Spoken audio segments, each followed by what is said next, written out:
Greetings, boils and ghouls. This is your comrade, the Crypt Keeper here, reporting dead from the sanctuary of the strange. Tonight's macabre myth is a fright-filled feature, one overflowing with monsters, madness, and magic.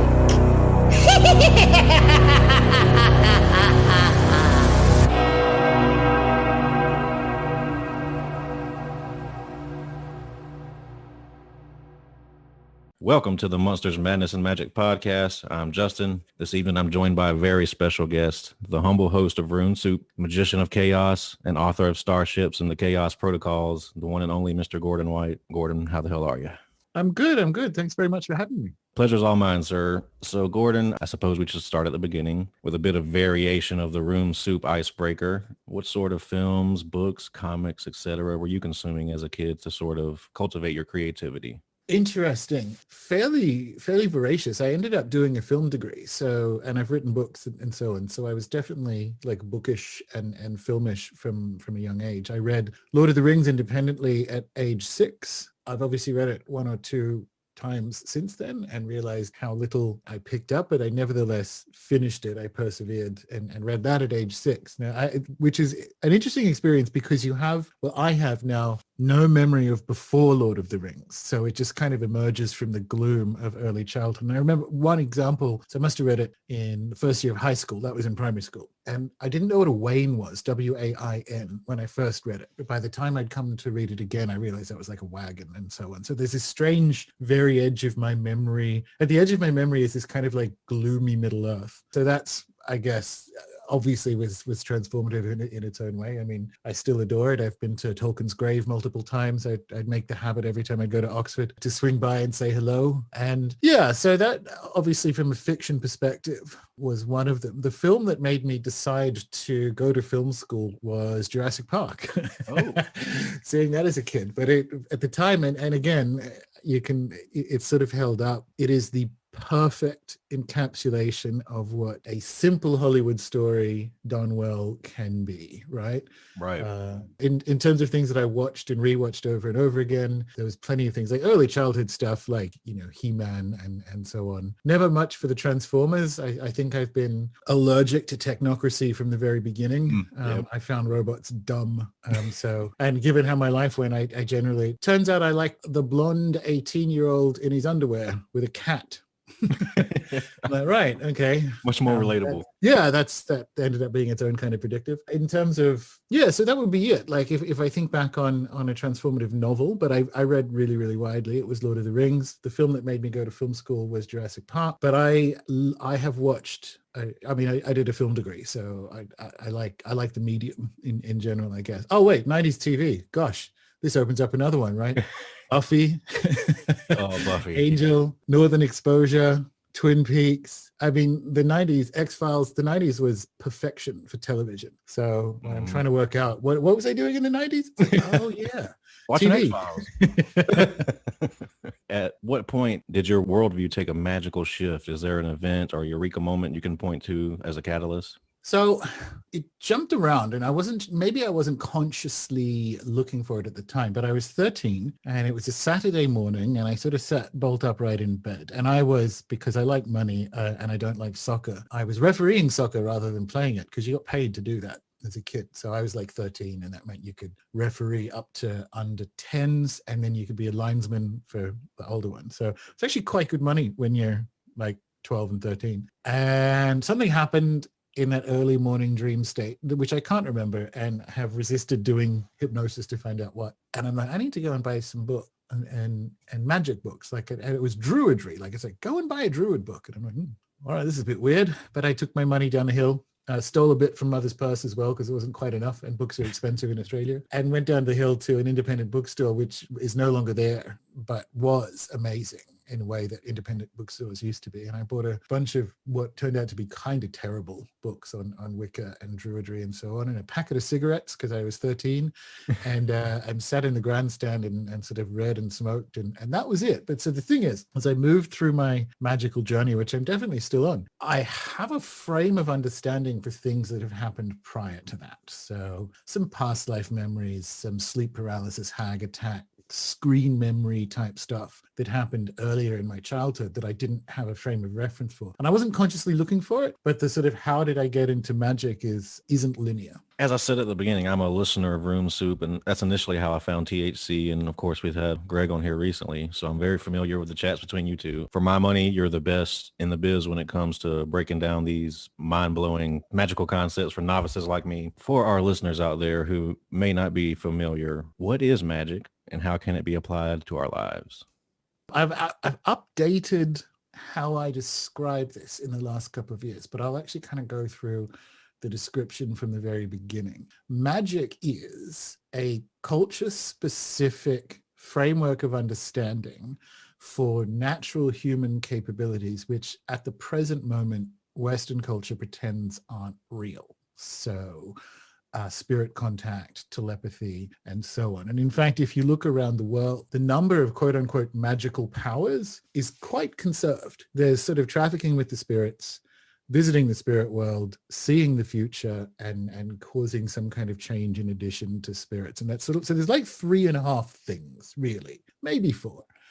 And you find them everywhere. And you know, we don't just find them everywhere. For the last sort of 120 years of parapsychology and so on, we find it there. We find it in the data behind the Stargate program. We find it anywhere. And in fact, Dr. Tugg says that the evidence for telepathy is 10 times greater, statistically speaking, than the evidence that aspirin reduces your risk of heart attack. So, and it's not just that. When you describe it that way, it puts it back into everyone else's lived experience of really common things. Like telephone telepathy happens with 95% of, for whatever reason, and I've spoken to Dr. Dean Radin, who I think is the world's best parapsychologist and maybe best ever. For whatever reason, there's about 4.5% of the human population who is just incapable. Like it literally might be a brain damage thing. It might be something that doesn't work in their specific brains that can't do any of this stuff.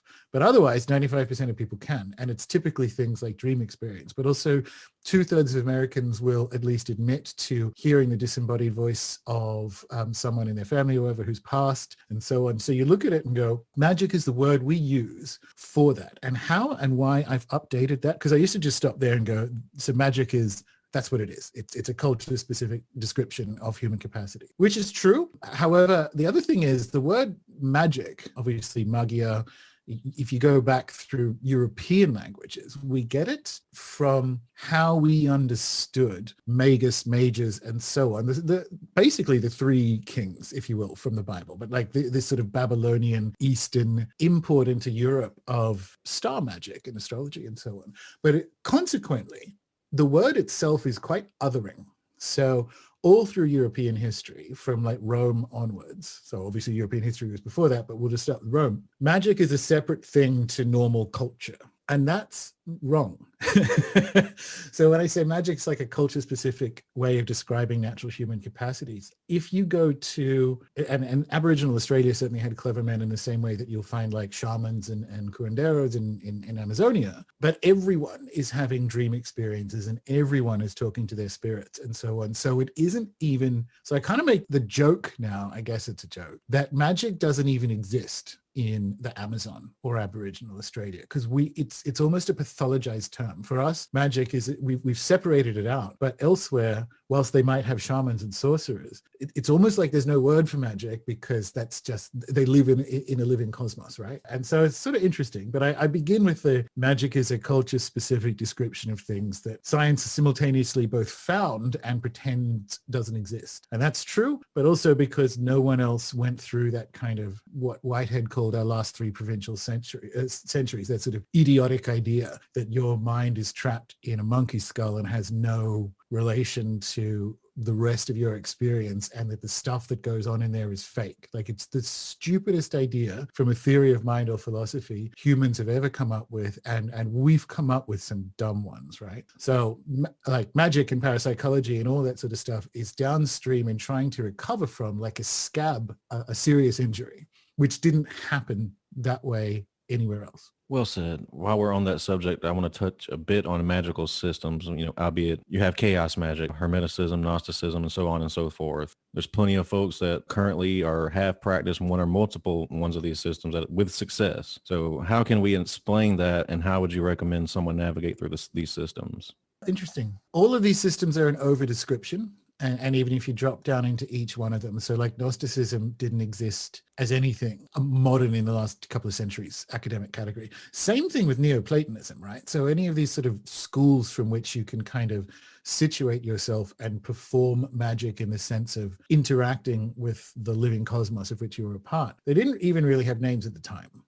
So these are all kind of like academic distinctions. Same thing with Hermeticism. They're all kind of modern category. And this comes back to like how our language and European history have kind of pathologized things that no one else really did. So this is my way of saying, from a recommendation perspective, the most important thing is to situate that historically so that there aren't discrete or distinct flavors of magic like they are sporting teams or something, or Magic the Gathering, right? Like, so there's not the mountain magic, although technically there is, but there's not mountain magic and swamp magic and so on. It's you are part of a living cosmos discovering itself is a way to think about it that allows you to go, okay, well, I'm actually resonating with this. And generally that's how you see it elsewhere, particularly from an animist perspective. Animist cultures, that's a problematic term, which we'll just leave to the side for now, don't need to have, it doesn't damage your experience of reality to have someone else have a different experience of reality. And that, if anything, is like a real baseline assumption, operating assumption of animism, which is that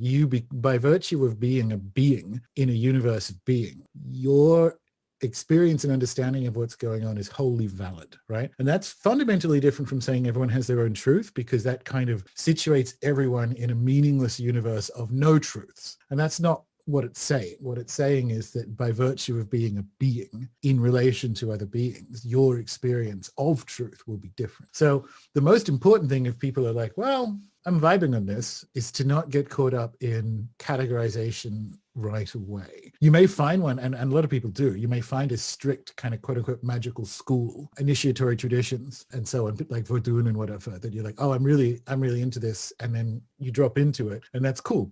And you sit with that, and then probably it's not good in the same way you don't want to put sausages in your Black Forest cake. It's like, if you've been taught how to make a Black Forest cake, make the damn cake, and you can like do sausages elsewhere. But that's a sort of, there are modalities within magic that are quite self-contained, and that's for their own efficacy and experience. And if you try to blend it, it's a mess. But if you're just interested in like cake and sausages, both of these things exist, right? And so that's the most important part, is you're going to have to use labels to navigate a cosmos that doesn't have labels. Well said. And I think we're already touching a bit on this one here. One of the more intriguing ideas you've put forth that has really just stuck with me, this was on THC as well, I believe, an older episode, was alien ghost.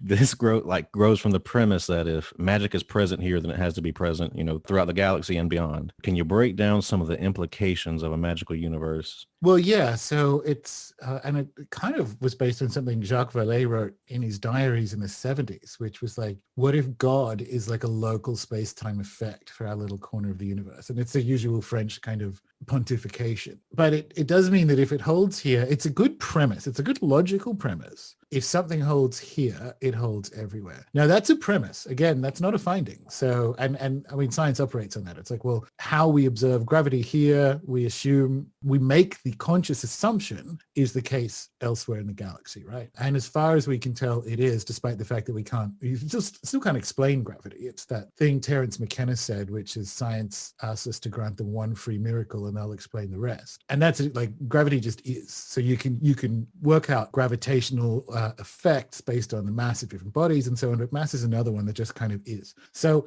if the universe is magical, and I think it's rather than there being magic in the universe, I think the universe is magic, right? So I think it is a living being. But there are things that happen in living universes, like you don't die when your physical body is kind of done. And that is, again, much like gravity, presumably the case with non-physical, non-human beings, right? So like literal proverbial alien. And I think that is the case. And certainly in the sort of wilder edges of practical magic, which includes not just Westerners who you'd think, so you immediately jump to like a new age idea there where you can channel ghosts from the Pleiades or whatever.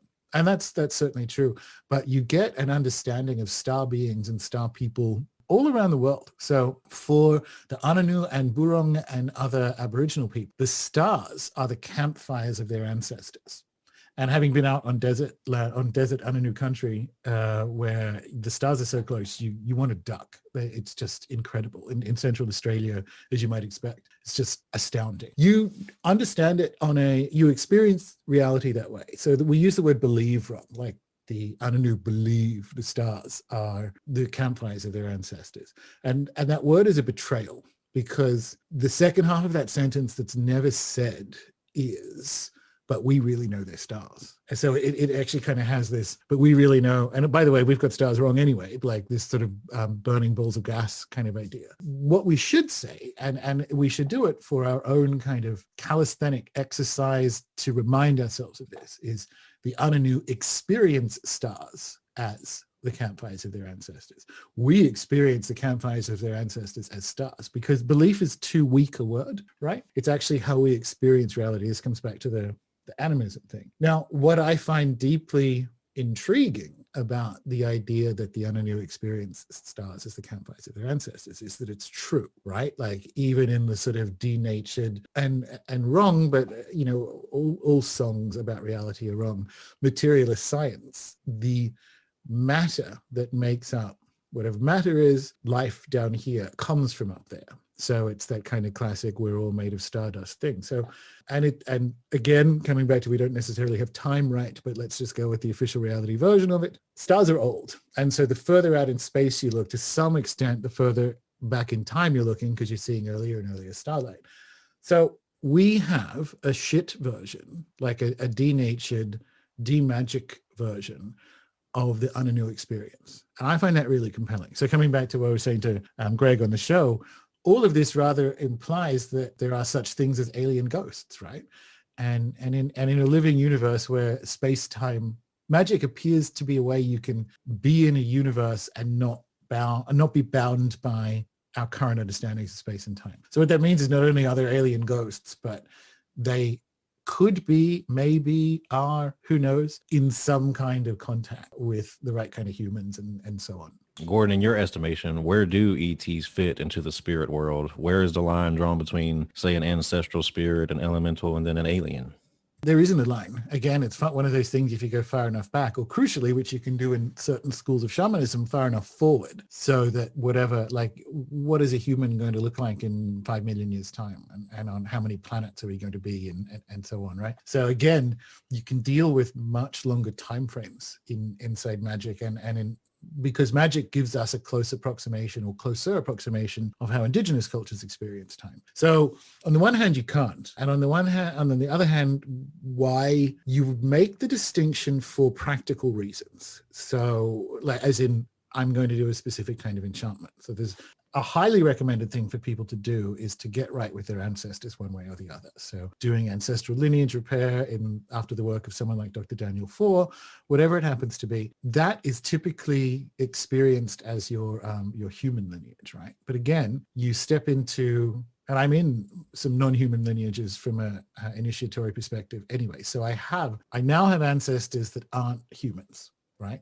They might not necessarily be Marvin the Martian. So it's a question of, you don't make the distinction because you can't, but if you are making the distinction, it should be for reasons other than categorization. So it's like, well, I'm going to heal the physical human ancestral lineages because a whole bunch of ancestral curses flow down into our lives, that kind of stuff. And it is your job as a human being in the physical to try to ameliorate that. Like we sort of abrogated our responsibility to the dead in a lot of ways. So when you die, you don't just become some sort of elevated super being, right? And again, going back to Europeans, for 140,000 years, we knew that, and we would take care of our ancestors. And then like in the last 10,000 years, we're like, fuck it. I'm sure it'll work out fine. And how's that going, right?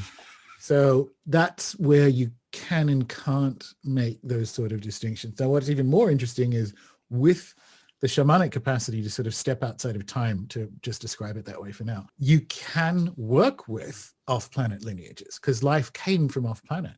And again, the language of it is different. But if you look at the Maya day keepers and other kind of cultures that have a really profound experience of time and stars together, so sort of like astrology, you'll find that, and you'll find that the star nations and our off-planet ancestors and so on, and it's it is a living universe discovering itself one way or the other. Now, this is just a sidebar here. Do you have any interest or have you considered writing fiction? Yeah, I'm actually 2/3 of the way through a novel, which in the funny way of these things, and I don't know what's going to happen with it. I was writing it before 2020 happened.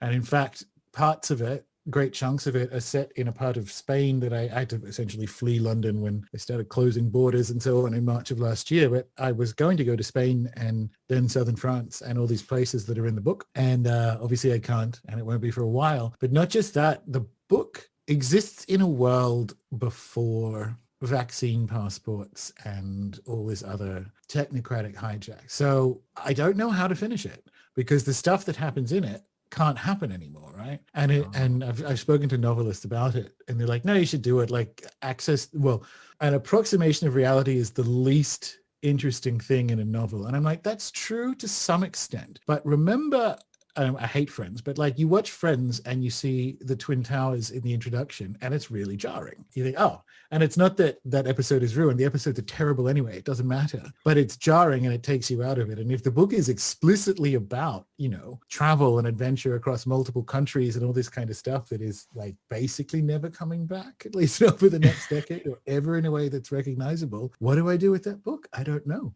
While we're on writing, it's not hard to find a writer that's had odd occurrences surrounding their stories. I do a bit of writing myself, and I've had interesting things happen. Scenes that play out years later are characters actually coming to life. So in your opinion, what is the magical connection there between writing and these manifestations? This is, again, it's everything rather than one thing, right? So if you live in a magical universe, that means that you have a capacity to experience time as something other than linear. And as we sort of said at the beginning, we've pathologized that, but like everyone does that. Now, how that plays out from a cultural expression perspective, again, if we look elsewhere around the world, it's normal rather than abnormal for that to happen. So this is an oversimplification, but we'll go with it. So if some Aboriginal Australian praxis involve when you wake up, you will create something in response to the dreams you've just had. And it might be like a sand painting. It might just be a little whistle or whatever. But the whole point is to demonstrate to the beings around you that you yourself are a being that can kind of move from the dreaming realm into the physical. So the whole kind of point, or the dreaming realm to the waking is a better way of saying it. So the whole sort of point is to bring from the unconscious into the conscious these certain things. And that's what a human does, right? So that's what Jung did with the Red Book.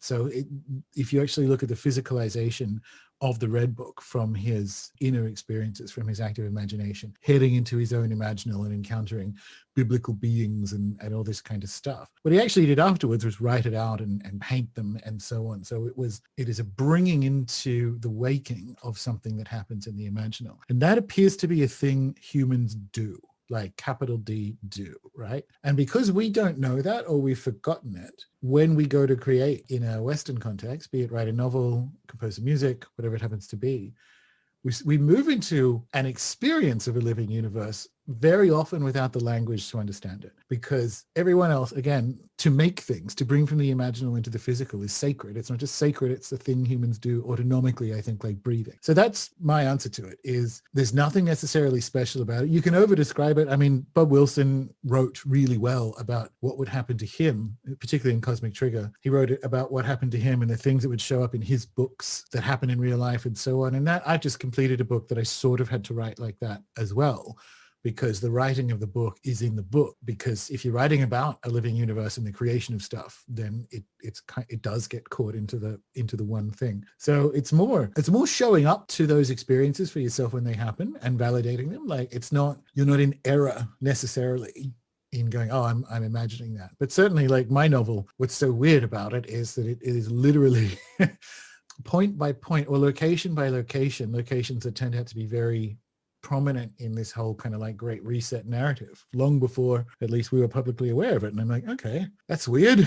So I don't know what to do with the book, but it happened that way. Like people would show up in your life or wouldn't that were kind of like that. And it's just, if you take creation seriously, and that doesn't mean not have fun with it, if you realize that you are, in that really Tolkien-esque sense, doing what the creator did, you are co-creating a sub-creation. And that is an act that is in resonance with the existence of the universe in the first place, then it would be surprising. And in fact, you could use it as an indicator that you've made shit. If that isn't happening to you in the creative process, you're probably not drinking from that deeper well. I wanted to ask you, is there a personal anecdote that you could share, or maybe a magical moment you had earlier in your studies that sort of blew your mind? Any strange synchronicities early on that kept you moving forward? Yeah. So the very first time, and this was basically days, we picked the story up with the smoking 13-year-old. The very first time I attempted some kind of ritual in the yard of my parents' home in Newcastle, Australia, which is on a hill overlooking the beach, very nice, but it was leveled because it was on a hill. So I had this sort of grass level to myself, and there were rocks that I'm like, okay, I'm going to, I'm some sort of Celtic pagan now. I'm going to create a stone circle with the rocks that were there. And the grass was about 25 centimeters high, almost a foot high. So I'm moving these rocks around. And as I did, and as I'd completed the circle, what I would still describe as a fairy, but like some sort of short being emerged physically, so I got a physical manifestation, like from and out of the grass. It was almost like Predator. It actually formed itself of the grass, but it moved. And I'm like, wow. So I guess this happens every time. It doesn't. But like literally the first time I attempted to make a magic circle to begin this kind of journey, I got a physical manifestation of like some sort of foot high or a bit shorter fairy being. And I'm like, wow, okay. Well, this shit is, there's something to all of this. And that will keep you going. If you get physical manifestations, that will certainly keep you going. You usually don't. And I like the Amazonian approach to, rather than calling it physical and non-physical, that's all come out of the European idea of the separation of mind and body. They make the divide between visible and invisible, right? And that's a better way of doing it. Because what it means is, because especially when you begin magic, you do expect Hollywood results. You expect it to look like lightning and demons showing up and what have you. In an Amazonian context, making the divide between the visible and invisible, when you call the beings, they're there. Sometimes you might see them, most of the time you don't. And they don't make the distinction, because we make the cut between physical and non-physical. We don't think they're there unless they're there physically. And that is a very, very rare occurrence. And that is the case across all paranormal phenomena, right? So 2/3 of all American abductions are self-reported as being non-physical, as in people are aware they were taken somewhere, but aware they were still in their bed or something, right? And my Hag attack experience as a kid and those screen memories, same situation. I wasn't physically removed from the bed, but I was definitely somewhere else, right? And if you do visible invisible, it's a better divide to understand that you're always in that living universe. But that being said, when they do show up physically, that puts some gas in the tank to keep you going. But any of these things, people typically resonate with one path up the mountain or another, at least to begin with. And it might be astrology. It might be like taking astrology seriously, getting a proper Hellenistic natal chart done. Or you might spend a couple of months learning that. And you learn fairly quickly on that there is definitely something to this. It doesn't necessarily mean the universe behaves astrologically, who knows? But it's the same thing with magic or anything, remote viewing. You will get some very early, profound experiences that will keep you going to the point that you can graph it, right? And Dr. Targ did. So when he looked over the sort of variations in accuracy of the remote viewers in the Stargate program, the first 1 or 2 times someone would attempt remote viewing, they get it between 70 and 80% accurate as a hit. And then the next few times, it would be less than chance. So it would drop to, they became awful. So you were better off guessing below 50% accuracy. And then 6 or so times later, it leveled off to whatever we don't know how this works, right? Whatever their natural capacity was. So Ingo was back above 70%, right? But ordinarily people would be in around the 60 to 65% range. And they'd sort of level off there. But the first few times they did it, knocked it out of the park. And that's the case for learning anything, it turns out. You can do the same with tennis, or golf is a better example. Like if you've never done golf before and you go and do it, you're like, this is easy. Why are doctors and dentists complaining about this their whole lives? Then you go do it again and go, wow, this is terrible. I hate this. I don't like golf, but I know that's the shape of it. And then you kind of settle into, I'm not that good at it and I'm not that bad at it. And that appears to be the case for everything, including magic and remote viewing. So what was 13-year-old Gordon's reaction to seeing that manifestation? Did you shit your pants? Were you scared? I found it completely normal. I'm like, oh, awesome. And also, because when you're a teenager, especially early teens, you're like looking for what it is that makes you awesome, right? And I'm like, well, this clearly makes, I'm I'm naturally very good at this. And this is, I remember thinking that. I remember thinking, wow, certainly wasn't scared. The only times in my kind of, dare I say, early magical career that I was scared was that I was scared of being found out. Not by friends. I'd tell them all because, again, I was forming my identity around it. But like, you know, you have to kind of hide witchcraft books under your bed where people normally hide pornography. And so it was that kind of beings. And I'd have to, if I was doing any kind of what I called at the time astral travel, but it's better called journeying, you'd sort of have to listen and make sure everyone was asleep and then get up and kind of like whisper the incantations and do all that. So it was that more than the actual results. The actual results were, and it's weird. This is how magical results happen. It's been 2 decades more now, and they simultaneously, it never gets old when the magical results happen.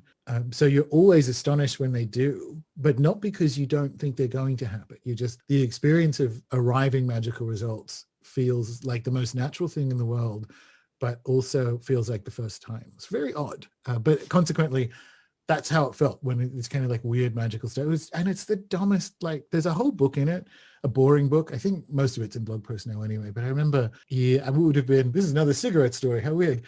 I would have been like 16 or 17 and a guy, and I knew who did it because he got ratted out, stole a pack of cigarettes from my bag at school and denied it. This was on a Friday and I was furious because I was going to my friend's house. At that time, it was actually more difficult to get them. I just had this crooked friend who could get me them when I was 13. So it was a lot of money and they were difficult to get. And I'm like, that's what my weekend plans were going to be. So I was furious. So I went home and I bought, as usually as errant teens do, I had the Satanic Bible and the Satanic Rituals and so on, like the LaVey books and the Satanic Witch, which is still a good book. And so I cursed this guy using LaVey stuff for literally stealing cigarettes out of my bag. The next day at soccer, he broke his leg in 3 places. So I have stories like that where I'm like, and I didn't, that's maybe the closest I would get to not necessarily being scared, but like, this might be bigger than I thought initially with my 15, 16-year-old mind, because I'm like, I'm not saying I regret breaking his leg. I wasn't sure I wanted it to go that far. I didn't know what I wanted to happen. I wanted it to be bad, but now he's like on crutches for quite a while. Like it was a bad break, right? Good thing he was young. He's fine now. He's a policeman now, actually, but like, yeah, so you get experiences like that, and that's the closest I got to being scared exactly. It was more like, ooh, this might be bigger than I guess I don't, at the age of 16, know absolutely every single thing about magic yet. Right. I don't think that guy stole any more cigarettes. That's true. Like everyone else from college, we've lost touch, but I remember coming back to my hometown from where I was studying, and we have friends in common. We were drinking and we joked about it, and I was joking because like he knew about it when we got back to school, but I was joking that I was the reason he became a cop. Like he turned from his life of crime. And definitely relate to the hiding of the books as someone who was raised by a Southern Baptist grandmother in the Bible Belt of the United States. Under my bed was filled with demonology books and such that I hope my grandmother never discovered. Yeah. And it's actually a really good place to hide them because grandmothers and mothers won't look under there because they don't want to have the conversation about pornography. Exactly. So that literally is what went through my head. Is like, they don't want to talk to me about pornography. So that's where I'm going to put my witchcraft books. Yeah, my grandmother would much prefer pornography be under my bed than demonology books. True. But then she'd be forced to have that conversation. It's like, yeah. So, you hide them somewhere that they don't ever want to look. Right. That seems to have worked. So in your magical journey, have you experimented with psychedelics? Oh, very much so. What were your experiences? I've never done them myself. And when I told Greg that, he basically laughed at me because of the way I look. And yeah, that's true. It is surprising. And the content of the show. No, I love it. I think they are all kinds of them, the most profound. So I did like teenage stuff like LSD and so on. But like I've been on a full ayahuasca dieta in Peru in the jungle for a month and all that kind of stuff. So it's more commonly psilocybin mushrooms in heroic doses and up. My most heroic dose is 14 dried grams, and that'll definitely get you there. I love them.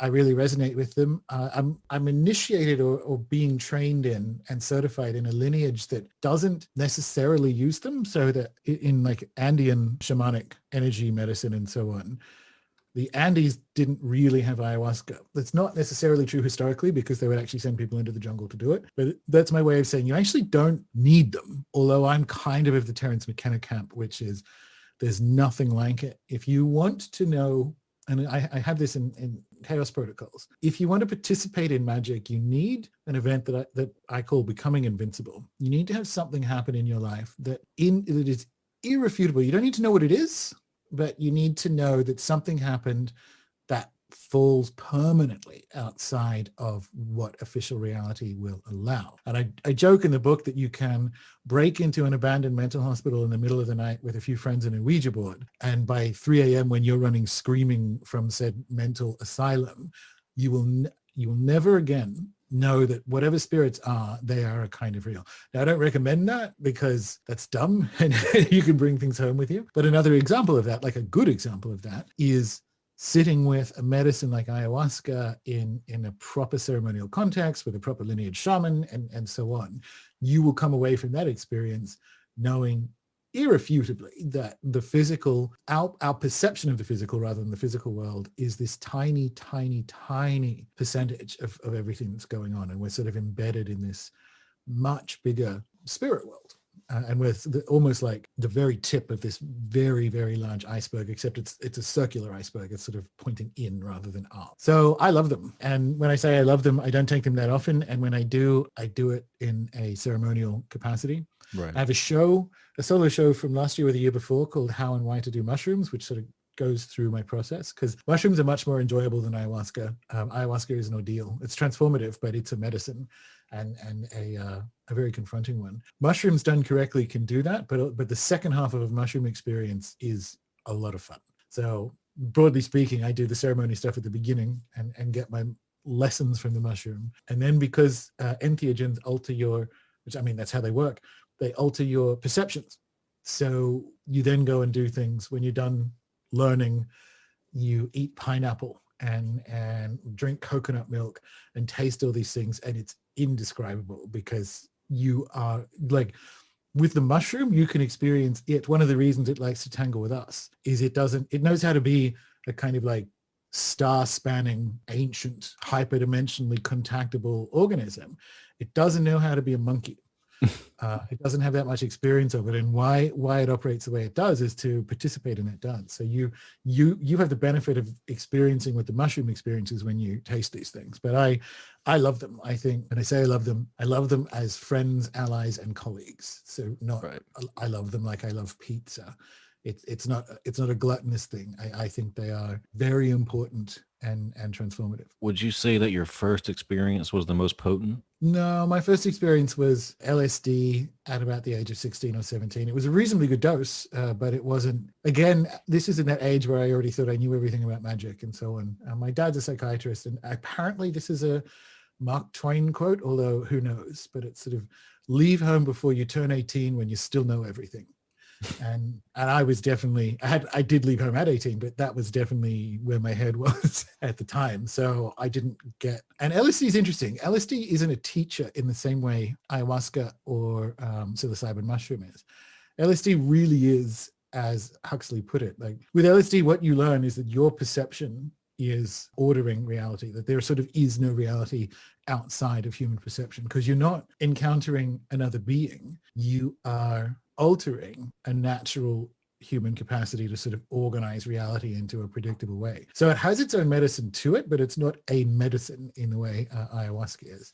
And it would have been definitely the jungle. That was my most intense, as you would expect, entheogenic journey so far. Gordon, I'm sure you're familiar with Chris Bennett and his work, Libra 420. I just wanted to ask you, where do you think marijuana fits in ritualistic magic? Does it have its place? Definitely does. Yeah, no, it definitely does. And I want to like weed. I mean, I'm pro legalization and all that kind of stuff. So it's not that necessarily. Marijuana as a being in a ceremonial context, for me, it's really, really good combined with mantras in particular. And I think, and this is just a take, right? I think marijuana remembers. So what we have in some archaeological sites from about 4000 BC to 7000 BC are these sort of shaman tombs in Eurasia, like north of India, where they found marijuana remains, like marijuana seeds and so on, in the kind of pouch of this shaman or king or whoever. What that means is, and we kind of knew this already, marijuana has been used in a ritual context in the cultures that gave rise to like the Vedas, and then after that Hinduism and so on. So I think my take is that when you use marijuana, it's the wrong way of describing it, but we'll just go with that, and then and use that in conjunction with some mantras. One, it's a very simple ceremony, but two, you some of it you can get quite nauseous, and not in the sense of commonly being greened out or whatever. So yes, I think there's a whole bunch of ways that marijuana can kind of dance with humans in ceremony, and that's the one that works for me. What you learn in plant medicine traditions is that in the West, we only allow plant medicines to be real if they have molecules that will respond in our lab experiments to approximate things, right? And that's not how plant spirits work. And in fact, and this is sort of one of those in theory things, so don't try it, but it's not just that when you're using plant medicine, you should ingest the whole organism. It's that depending on your relationship with that particular plant spirit, it can do more or less things. So when if you look at how Amazonia arranges its plant medicines and plant teachings, there will be one like chuchuasi or one particular tree. And if you are a chuchuasquero or similar, so if you have dieted and have a connection with this particular tree, whilst it has like antimicrobial, antifungal, and antidepressant things, if you pull out the molecules, a proper chuchuasquero can get that tree to do a lot of things, like cure cancer and so on. So it's sort of the same with mushrooms or marijuana or whatever. If people like marijuana, is in the sense if they resonate with it, come into relationship with it and see what it wants to do with you. And because I have weird plant relationships. It's a joke from the jungle, but one of them is chamomile, of all things. Because at the end of the first ceremony, when we were in the jungle, because I explained how your senses are altered, the shaman will close the ceremony and light a candle in the middle of the Maloka, which is the sort of temple in the middle of the jungle where you do these things. And some of his assistants brought in this kind of samovar of clearly some sort of exotic magical jungle brew, and so it was a tea of some description, started handing it out to us, sipping. And it wasn't just me. I could hear people murmuring with amazement, oh, this is delicious. What exotic Amazonian plant are we drinking here? And they looked at us, someone asked it in Spanish, and they looked at us and said, it's chamomile. So they made us this big jug of chamomile tea, and I've never had chamomile like it. And now chamomile is a plant being that I have growing all over the farm, and I have a lot. And I just think it's the funniest thing that I went into the heart of the upper Amazon and came back with chamomile as a plant ally. And it's too funny, but that's a really good example. So I did not expect it, but I have quite a good relationship to the point of growing it and drying it and so on with an old lady herbal tea, right? And it has solar capacities and all this other stuff that when you really step into that relationship, it can do so much more than that. What was your primary reasoning for starting Rune Soup initially? Was it just to sort of teach, or did you just want to get your voice out there? No. So I moved to London 2 weeks before Lehman Brothers collapsed, which was the worst time in the history of money to move to London, because even during the Blitz, you could get a job, right? And even the day after the fire, you could get a job. You couldn't get a job. And I'm like, oh my God, my money's running out. And it did run out. And I wasted all my money trying to get hired for like several months in London. And God, that was crazy times. And there's the UK Australian version of something like Craigslist, and that's how you pronounce the name Craig, is called Gumtree. So it's a free classified website. And I ended up finding a job with the BBC on Gumtree in a town called Bristol, which is a couple of hours west of London. And so I moved to Bristol to work at the BBC, and it was half the salary, because this is how London works. Like you make good money in London, but it's very expensive to live there. Everywhere else is very cheap to live. And that was kind of, I'm like, okay, I'm in Bristol. And I was dimly aware that Peter J. Carroll, who's basically one of the two founders of Chaos Magic, either lived or still lived in Bristol. And so I sort of got thinking, well, I'm kind of on like Chaos Magic Holy Land. So I'm going to just write a blog about magic and so on. There was never any intention to, this was not before podcasting exactly, but more functionally before podcasting.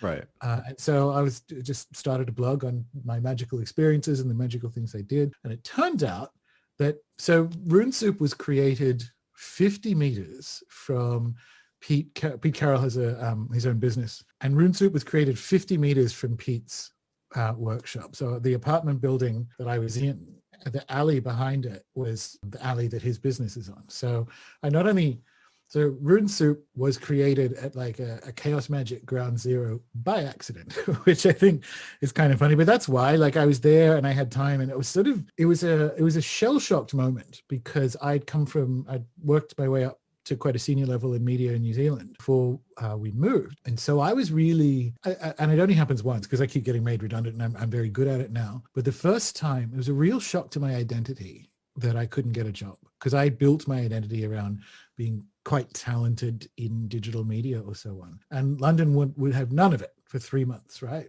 And I didn't get a job. Hilariously, as soon as I moved, then Discovery Channel wanted me to move back, but that's not the point. The point was my ego was destroyed in a way that was really painful at the time, but very healthy. I recommend it. And part of my, dare I say, psychological recovery was, and I'd begun this journey in London, was to find the things about me that weren't tied to a career. And I'm like, well, magic's a big part of that. So we started cooking more European stuff because we were in Europe. But the other thing was like, well, magic is, if I'm not like a digital media guy, like if I'm not building, and it's such a dumb thing to do, to build your fucking, like I'm very grateful in the end. I lost all my money and was massively depressed, and it was just really, really awful.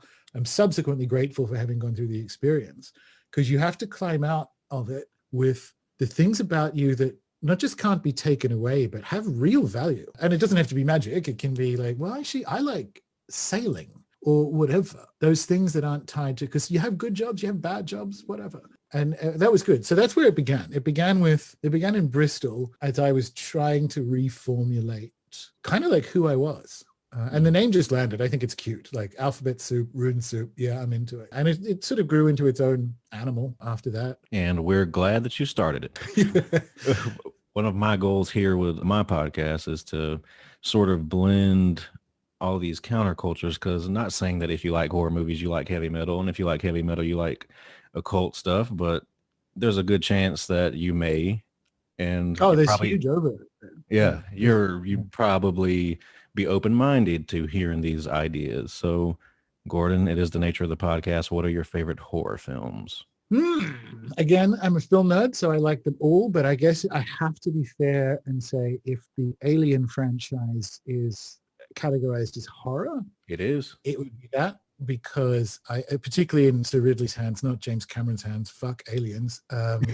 I think they are masterpieces of dread, horror, and kind of like ancient alien biblical explorations. Particularly Prometheus, I think, is perfect. I don't care what anyone says, but it would have to be Alien. Yeah, I love classic horror. And so when I watched Bela Lugosi a bunch as a kid, one of the transformative movies I saw as a child, and the reason I started watching Bela Lugosi was seeing the Francis Ford Coppola Dracula, which again, despite Keanu Reeves, is also an excellent film, right? So Gary Oldman. Actually, yeah, exactly. And that was probably the last film before Anthony Hopkins just started phoning in his performances. Like, it seems like he sort of gave a shit there. But yeah, all that kind of stuff. And, Coppola himself, and shooting the entire thing on sound stages to give it that kind of weird claustrophobia and so on. It's a mean thing to say, but it's true. That kind of elevated Keanu, so that you don't mind the Reeves-ness. yeah.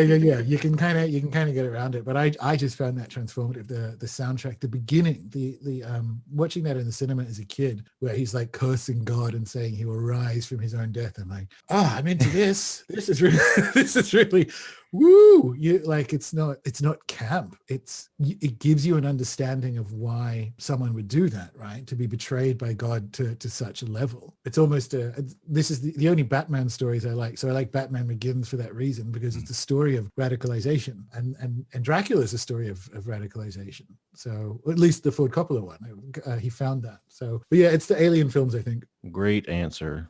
I'm not going to keep you all day here, Gordon. What's on the horizon for Rune Soup? And for the folks that haven't been paying attention for the last hour, where can they find you? Yeah, runesoup.com. I definitely don't go in for social media these days, and stopping using social media meant I finished a book in like 4 months. So I recommend it. Yeah, so Rune Soup, the show is about weekly. What we do have at the moment, which I'm quite enjoying, I am creating on a weekly live collaborative basis a Lenormand Oracle card deck. So every sort of Thursday evening for most of you, we do a live show on YouTube where we kind of, myself and the artist Colin, go through. And the one coming up, depending on when this is out, is the Serpent card. So we've been able to get deep into kind of like magic and ayahuasca with it. But yeah, everything's at Rune Soup, whatever we got going on. You can find the books there. You can find the podcast and all the rest of it. Gordon White, ladies and gentlemen. Gordon, it's been a pleasure to have you, man. I could talk to you all day, but like I said, I told you I'd give you an hour, so I'm not going to hold you any longer, and I'll send you this. Well, what an hour it has been. Thank you very much. See ya.